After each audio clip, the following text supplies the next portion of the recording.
بسم الله الرحمن الرحيم بشأن ضم الأراضي الفلسطينية وأوهام إسرائيل الكبرى। যতই দিন যাচ্ছে ততই মধ্যপ্রাচ্যের শান্তি শৃঙ্খলা নষ্ট করে চলেছে ইসরায়েল।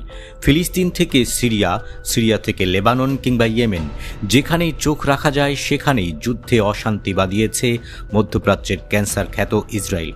এতদিন যে কাতার সবচেয়ে শান্ত ছিল, সেখানেও হামলা চালিয়েছে দখলদাররা। এতে করে পুরো আরব বিশ্বের স্থিতিশীলতা নতুন করে সংকটে পড়ে গেছে। ইসরায়েলের এই আগ্রাসী মনোভাবের কারণে এখন আরব আমিরাত, সৌদি আরব এবং কুয়েতও হুমকির মুখে পড়েছে। গত 9 সেপ্টেম্বর কাতারের দোহায় হামলা চালিয়ে 5 জন হামাস নেতাকে হত্যা করে ইসরায়েল। কাতারের মাটিতে ইসরায়েলের এ ধরনের হামলা এবং হত্যাকাণ্ড আন্তর্জাতিক আইনের সরাসরি লঙ্ঘন। এই হামলাকে গোটা আরব বিশ্ব নিরাপত্তার প্রতি সরাসরি হুমকি হিসেবেই দেখা হচ্ছে।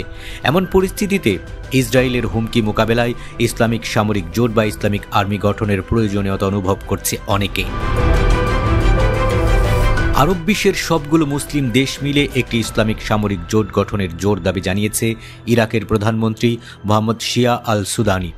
সম্প্রতি আল জাজিরাকে দেওয়া এক সাক্ষাৎকারে তিনি বলেন, মুসলিম দেশগুলোর আত্মরক্ষার জন্য যৌথ সামরিক বাহিনী গঠন এখন সময়ের দাবি।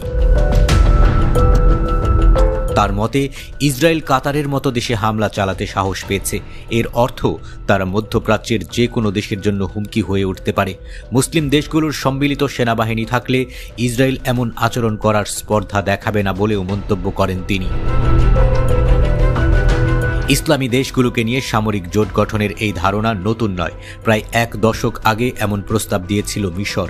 কিন্তু আরব বিশ্বের দেশগুলোর মধ্যে রাজনৈতিক মতপার্থক্য, আঞ্চলিক প্রতিদ্বন্দ্বিতা এবং ভিন্ন ভিন্ন জোটের সঙ্গে সম্পর্কের কারণে সেই সময় মিশরের সেই পরিকল্পনাটি আর এগোয়নি। তবে কাতারে ইসরায়েলের হামলার পর আরব বিশ্বের মুসলিম দেশগুলোর একটি সামরিক জোট গড়ার প্রয়োজনীয়তা অনুভব করছেন অনেকে।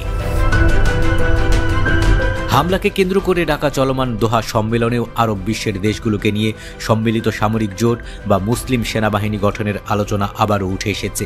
বিষয়টি এবার খুবই গুরুত্বের সঙ্গে দেখা হচ্ছে। এদিকে কাতারে ইসরায়েলের হামলা ঘিরে যুক্তরাষ্ট্রের ঘনিষ্ঠ মিত্র আরব আমিরাত বড় কঠিন পরীক্ষার মুখে পড়েছে। 2020 সালে ইসরায়েলের সঙ্গে সম্পর্ক স্বাভাবিক করেছিল আমিরাত, কিন্তু কাতারে হামলার পর ইসরায়েল ও আমিরাতের সম্পর্কের উপর নতুন করে চাপ তৈরি হয়েছে।